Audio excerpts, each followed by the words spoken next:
Pinjam uang kamu 20 juta, Ri. Baru juga sampai rumah setelah lelah seharian bekerja, Mas Ardan yang hari ini off dari kantornya langsung menghampiri. 20 juta? Buat apa uang sebanyak itu, Mas? Tanyaku dengan kening terlipat dalam. Belum juga istrinya ini melepas lelah, dia sudah main todong aja. Buat umrohin ibu. Aku sudah janji kemarin, jawabnya. Kamu yang janji kok, aku yang mesti keluarin duit, balasku lagi. Bonus aku belum keluar, kayaknya pending. Pinjam uang kamu dulu lah, nanti aku ganti kok, tukasnya dengan wajah gusar. Nggak ada, Mas. Aku menjawab datar. Kutaruh tas kerja di sofa lalu menatapnya dingin. Masa nggak ada? Aku tahu kamu punya uang tabungan. 20 juta pasti ada lah. Itu kamu habis beli tanahnya Pak RT, kan? Jangan pelit-pelit sama mertua dan suami. Durhaka. Serunya seenak jidat. Ya, kalau buat beli tanah sih emang ada duitnya. Tapi kalau buat berangkatin ibu kamu umroh, aku nggak ada. Enak saja pakai uang aku. Ibu kamu aja nggak pernah anggap aku mantu. Malah sering muji mantan kamu. Aku langsung berlalu pergi setelah menuntaskan kalimatku barusan. Tak peduli pada wajah Mas Ardan yang merah karena marah. Jadi cuma gara-gara itu kamu nggak mau bantuin aku wujudin mimpi ibuku? Kejar Mas Ardan. Derap langkahnya mengikutiku ke dapur. Aku yang hendak mengambil air dingin dari dispenser, terpaksa menunda keinginan. Kutatap matanya tajam. Cuma gara-gara itu kamu bilang, selama 1 tahun pernikahan kita, coba kamu ingat-ingat. Udah berapa kali ibu kamu itu nyakitin hati aku, Mas? Nggak kehitung. Enak aja sekarang mau umroh pakai uang aku. Coba ibu kamu tuh suruh benerin akhlaknya dulu deh baru mikirin umroh. Lagian kalau kamu belum ada uangnya ngapain maksa sih? Tunggu aja sampai bonus kamu cair. Gimana, Dan? Istrimu mau kan minjemin uang itu? Ibu kemarin udah ditanyain sama admin travel, kapan mau setor uang DP umrohnya? Mendengar pertanyaan sang ibu, Ardan tidak langsung menjawab. Pria 30 tahun itu mengempaskan boklangnya ke atas sofa lalu menghela panjang. Mata Dewi, ibu Ardan menyipit memperhatikan putranya. Dari gelagat Ardan, sepertinya bukan berita baik yang akan dia dengar. Bintari bilang uangnya nggak ada, Bu. Jawaban dari Ardan langsung membuat Dewi mendengkus kasar.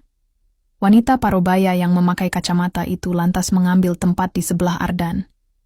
Raut wajahnya terlihat keruh, menandakan jika hatinya sedang kesal. Bohong. Istri kamu itu pasti bohong, Dan. Mana mungkin dia nggak ada duit, apalagi cuma 20 juta. Ibu aja dengar dari kakak kamu kalau Bintari baru kemarin membeli tanahnya Pak Musri, ketua RT kalian. Memang dasarnya dia aja yang pelit. Nggak mau minjemin duit biar ibu malu karena gagal pergi umroh. Dewi muntab. Emosinya meluap-luap menumpahkan kekesalannya terhadap sang menantu. Ya terus aku mesti gimana dong, Bu? Masa aku harus maksa si Bintari sih?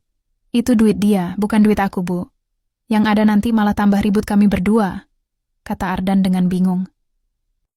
Kamu itu terlalu lembek jadi suami, Dan. Bintari itu kan istri. Di mana-mana yang namanya istri ya mesti nurut sama suami. Uang Bintari ya uang kamu juga. Mana bisa sendiri-sendiri gitu. Namanya juga suami istri. Rita, kakak sulung Ardan tiba-tiba muncul dari dalam dan langsung ikut nimbrung. Kakak kamu bener, Dan. Kamu jangan mau kalah lah sama Bintari. Ance patem saja dia kalau nggak mau bantu ngasih pinjeman. Bilang aja kalau kamu akan ceraikan dia misalnya nggak mau nurut. Dewi menukas, yang didukung pula oleh Rita. Terus kalau Bintari iyain gimana? Aku nggak mau jadi duda, Bu. Belum siap aku. Ardan langsung menolak tegas, membuat ibu serta kakaknya makin merasa jengkel. Ya sudah, kalau kamu nggak setuju sama usul ibu tadi, berarti kamu yang harus mengusahakan sendiri umpateng buat ibu pergi umroh. Ingat ya, Dan, kamu sudah janji sama ibu. Tandas Dewi. Ultimatumnya membuat kepala Ardan makin pusing 7 keliling. Menyesal ia datang ke rumah ibunya sepulang kerja sore ini. Suara kendaraan yang berhenti di luar rumah membuat Ardan, Dewi dan Rita kompak melongok ke arah pintu. Begitu melihat siapa yang datang, Dewi serta merta langsung berdiri. Assalamualaikum. Ucap salam seorang perempuan berparas manis yang rambutnya sengaja dibiarkan tergerai. Waalaikumsalam, Linda. Bawa apa ini? Jawab Dewi yang menyambut di depan pintu.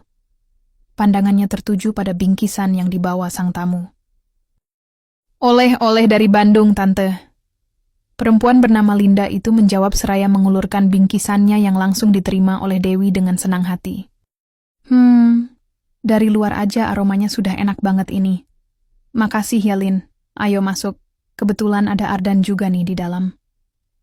Dewi bergerak ke samping, membuka jalan untuk Linda yang tak lain adalah mantan kekasih Ardan itu. Ada Mas Ardan, Tante. Linda pura-pura kaget, padahal dia juga melihat kendaraan roda 2 milik Ardan yang diparkir di halaman rumah Dewi. Iya, ayo masuk. Kita ngobrol di dalam, ajak Dewi. Digamitnya siku Linda, membawa perempuan itu masuk ke ruang tamu, di mana Ardan dan Rita masih duduk di kursi. Hai Lin, bawa apa lagi tuh? Rajin banget perasaan kirim makanan, sapa Rita ramah. Cuma kue dari Bandung, Mbak. Kebetulan kemarin ada gathering kantor di sana, balas Linda, tapi lirikan mata wanita itu tertuju pada Ardan. Apa kabar, Mas? Tanya Linda basa-basi. Baik, Lin. Ardan menyahut singkat. Suasana hati yang sedang tidak baik-baik saja membuatnya jadi sedikit malas untuk beramah tamah. Makin cantik kan si Linda, Den? Rita tiba-tiba bicara. Entah apa maksudnya, tapi jelas dia sedang melempar umpan kepada sang adik. Ardan cuma tersenyum tipis menanggapi. Duduk dulu, Lin. Rita, bikinin minum gi buat Linda. Titah Dewi pada putri sulungnya yang masih betah melajang itu. Iya, Bu, Rita bangkit. Nggak usah repot-repot, Mbak Rita, cegah Linda. Nggak repot kok, Lin. Yang namanya tamu ya harus dijamu. Apalagi kalau tamunya kamu. Mana kalau kesini nggak pernah dengan tangan kosong pula. Masa sekadar minuman saja nggak kami sediakan, ujar Dewi. Wanita itu lantas mengambil tempat di sebelah Linda, sengaja menempatkan perempuan itu di antara dirinya dan Ardan. Mas Ardan pulang kantor langsung ke sini? Linda bertanya kepada Ardan yang sejak tadi hanya diam. Iya, Lin. Kayak gini hampir setiap hari. Lagi pula, kalau langsung pulang ke rumah juga percuma. Dewi yang menjawab. Percuma kenapa, Tante? Tanya Linda penasaran. Ya percuma. Orang si Bintari nggak ada di rumah tiap jam suaminya pulang kantor. Kerja sampai lupa waktu. Suami nggak pernah diurusin. Mana pelit banget pula. Dewi mulai mengumbar isi rumah tangga anak serta menantunya. Bukannya itu bagus ya, Tante? Aku lihat sekarang toko kue punya istrinya Mas Ardan buka cabang baru di dekat kantor tempat aku kerja. Dan langsung rame, kata Linda. Ya memang. Tapi percuma juga kan, kalau punya usaha maju dan banyak umpateng. Giliran Tante mau pinjem buat DP umroh, dia nggak mau ngasih.